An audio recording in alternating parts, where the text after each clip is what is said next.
Hello guys, welcome back to another episode of coastal diaries. അപ്പൊ ഇന്നത്തെ video എന്ന് പറയുന്നത് 2018 DC ബുക്സ് പബ്ലിഷ് ചെയ്ത KR മീര എഴുതിയ ആരാച്ചാർ എന്ന പുസ്തകത്തെ കുറിച്ചാണ്. KR മീര സ്ത്രീ കേന്ദ്രീകൃത നോവലുകൾ എഴുതുന്നതിൽ ജനപ്രിയയാണ്.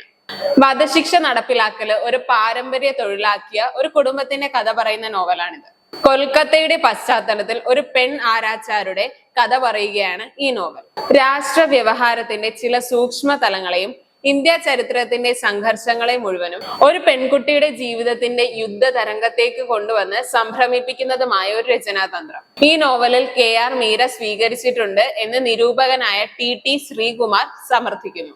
ഈ അർത്ഥത്തിൽ ഒരു പാൻ ഇന്ത്യൻ നോവൽ എന്ന വിശേഷണം ഈ നോവൽ അർഹിക്കുന്നു എന്നും അദ്ദേഹം പറയുന്നുണ്ട്. ഇനി ഈ നോവലിന്റെ പശ്ചാത്തലം അല്ലെങ്കിൽ ഈ നോവലിന്റെ ഒരു കവർ സ്റ്റോറി എന്താണെന്ന് നമുക്ക് നോക്കാം. ഈ കഥയിലെ പ്രധാന കഥാപാത്രം 22 വയസ്സുകാരിയായ ചേതനയാണ്. ചേതനയുടെ കുടുംബത്തിന്റെ തൊഴിൽ ചരിത്രം 440 BC വരെ നീണ്ടുകിടക്കുന്നതാണ്.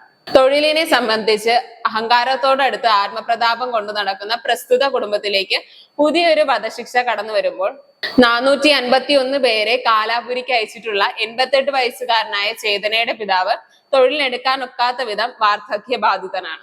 ചേതനയ്ക്ക് ഒരു സഹോദരനുണ്ട്. സഹോദരന്റെ കാര്യം നോക്കി കഴിഞ്ഞു കഴിഞ്ഞാല് സഹോദരന്റെ കയ്യും കാലും മുറിച്ചെടുത്തിട്ടുണ്ട്. അതുകൊണ്ട് അദ്ദേഹത്തിനും ഈ ഒരു ജോലി ചെയ്യാനായിട്ട് സാധിക്കില്ല. പിന്നീട് ആ കുടുംബത്തിൽ ബാക്കിയുള്ളത് ചേതനയാണ്. ജനിക്കുമ്പോൾ തന്നെ പൊക്കിൾക്കൊടിയാൽ കുരുക്ക് തീർത്തുകൊണ്ട് പുറത്തെത്തിയ ചേതനയുടേതും ഒരു ആരാച്ചാറിന്റെ രക്തമാണ്. പണ്ട് രാജഭരണ കാലത്തും ബ്രിട്ടീഷ് ഭരണകാലത്തും ഭയങ്കര തിരക്കേറിയ ഒരു ജോലിയായിരുന്നു ആരാച്ചാരുടെ ജോലി. എന്നാൽ പിന്നെ അത് ജനാധിപത്യ ഭരണകാലത്തേക്ക് വന്നപ്പോഴേക്കും ഈ തൂക്കുകൊലകളൊക്കെ കുറഞ്ഞതോടുകൂടി ഈ ഒരു കുടുംബം, അതായത് ഈ ആരാച്ചാർ കുടുംബം ഭയങ്കര ദാരിദ്ര്യത്തിലേക്ക് പോവുകയാണ്. അങ്ങനെ ഇരിക്കെ ഇവരുടെ മുന്നിലേക്ക് വീണ് കെട്ടിയ ഒരു തൂക്കുകൊല, അതായത് ഒരു വധശിക്ഷയെ പരമാവധി ഉപയോഗിക്കുവാനും ചേതനയ്ക്ക് ഒരു നല്ല ജോലി വാങ്ങിച്ചു കൊടുക്കുവാനായിട്ടും ഇവളുടെ അച്ഛൻ ഭയങ്കരമായിട്ട് കഷ്ടപ്പെടുകയാണ്. തുടർന്ന് ഇന്ത്യയിലെ അല്ലെങ്കിൽ ലോകത്തിലെ തന്നെ ആദ്യത്തെ വനിതാ ആരാച്ചാർ എന്ന ഒരു പ്രശസ്തിയും ചേതനയ്ക്ക് ലഭിക്കുന്നുണ്ട്. വധശിക്ഷയും അതിനെതിരെയും അനുകൂലവുമായുള്ള ശബ്ദങ്ങളും വധശിക്ഷയെ മുതലെടുക്കുവാൻ ശ്രമിക്കുന്ന രാഷ്ട്രീയ പ്രസ്ഥാനങ്ങളും മാധ്യമങ്ങളും ഒക്കെയാണ് ഈ നോവലിലെ പ്രമേയങ്ങൾ. ഈ പുസ്തകത്തിന് 2013 ഓടക്കുഴൽ പുരസ്കാരം, വയലാർ പുരസ്കാരം, കേരള സാഹിത്യ അക്കാദമി പുരസ്കാരം, കേന്ദ്ര സാഹിത്യ അക്കാദമി പുരസ്കാരം തുടങ്ങിയവ ലഭിച്ചിട്ടുണ്ട്. ഈ പുസ്തകത്തെ J. ദേവിക എന്ന റൈറ്റർ ഇംഗ്ലീഷിലേക്ക് വിവർത്തനം ചെയ്യുന്നത് ഹാങ് വുമൺ എന്ന പേരിലാണ്. ഈ പുസ്തകത്തിൽ നിരവധി തീവ്രമായ വികാരങ്ങളാൽ വായനക്കാരെ കീഴടക്കുന്ന വരികളും ചില സമയങ്ങളിൽ കരയിപ്പിക്കുകയും ചില സന്ദർഭങ്ങളിൽ ഗൗരവമായി ചിന്തിക്കാൻ പ്രേരിപ്പിക്കുകയും ചെയ്യും. എന്നിരുന്നാലും ഇത് തീർച്ചയായും വായിച്ചിരിക്കേണ്ട ഒരു മലയാള സാഹിത്യ കൃതിയാണ്.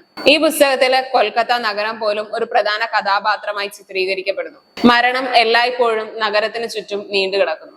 KR മീര പറഞ്ഞതുപോലെ ഈ കഥയും ഒരു കയറാണ്. വായനക്കാരനെ ഞെരുക്കുന്ന ഒരു കുരുക്കിലാണ് ഈ കയർ അവസാനിക്കുന്നത്. സോ എല്ലാവരും ഈ ഒരു പുസ്തകം വായിച്ചിരിക്കുക. അടുത്തൊരു വീഡിയോ കാണുന്നത് വരെ എല്ലാവർക്കും ബൈ.